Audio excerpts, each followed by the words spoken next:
Some projects drift, others derail, but with the right rescue toolkit, you don't have to be the project manager equivalent of a firefighter with no hose. If your project's veering off course, don't panic, grab your toolkit.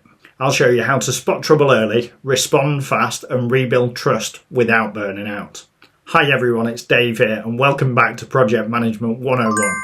With over 15 years experience delivering software and IT projects here in the UK, I help to break down project management into clear practical advice you can actually use. Today's topic is project recovery.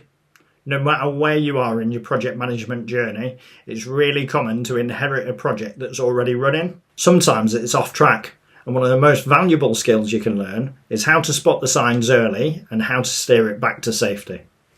When picking up a project mid-flight, it's always important to start with the baseline project documentation to understand what was agreed at the start of the project. I'd recommend looking at things like the scope, the plan, the designs, whether that's architectural or user experience, i.e. technical drawings or visual drawings of what the outcome is aiming to achieve, and any progress status reports. I'd recommend reading through all of the status reports for a period of time so you can spot any trends or recognise any warning signs. And keep an eye out for red flags, because what's not said is often more telling than what is said. Typically, before a project explodes, it whispers, listen for these red flags. Missed milestones that get brushed aside. Vague progress updates that say a lot, but don't really say anything at all. Stakeholders that have stepped away, they go from fully engaged to full-on ghost mode. I once picked up a CRM project where the milestone tracker hadn't been updated for 6 weeks.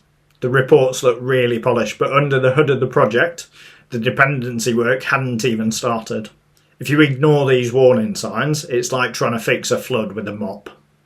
Spotting the signs early isn't dramatic, it's really smart. And it gives you plenty of time to pivot before the wheels actually come off. So, let's think about the rapid response toolkit next. For any rescue mission, you need speed and you need clarity. Here's your triage checklist. Get the story straight. What happened? What was impacted? No spin, purely the facts. Next is realign priorities. Cut the noise, focus on absolute must-haves. No nice-to-haves. Up next is resetting stakeholder trust. Fast, honest updates beat polished perfection every time.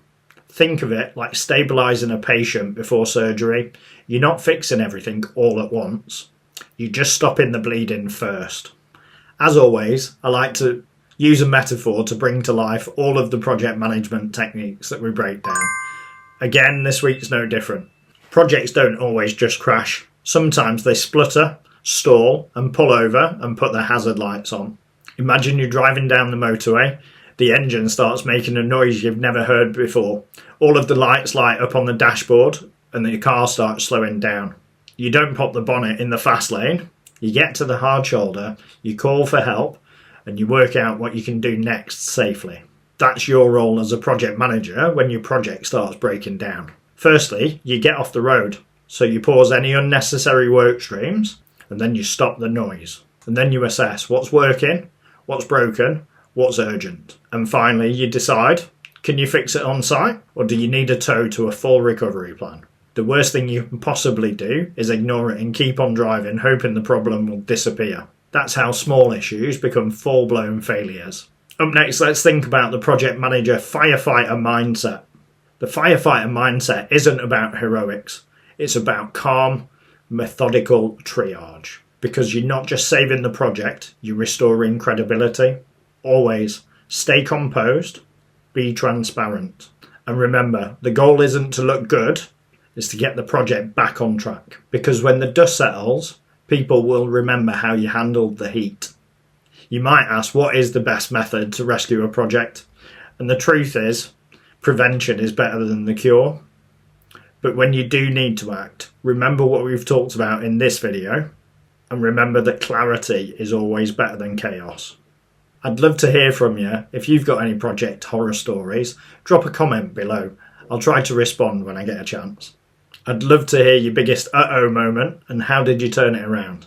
Make sure you like and subscribe for more practical tips in project, program and delivery management. And make sure to tune in next week where I'll be breaking down project manager salaries across the UK. Make sure you tune in, it's eye-opening. That's all for now. From chaos to clarity, I'll see you next time. Take care.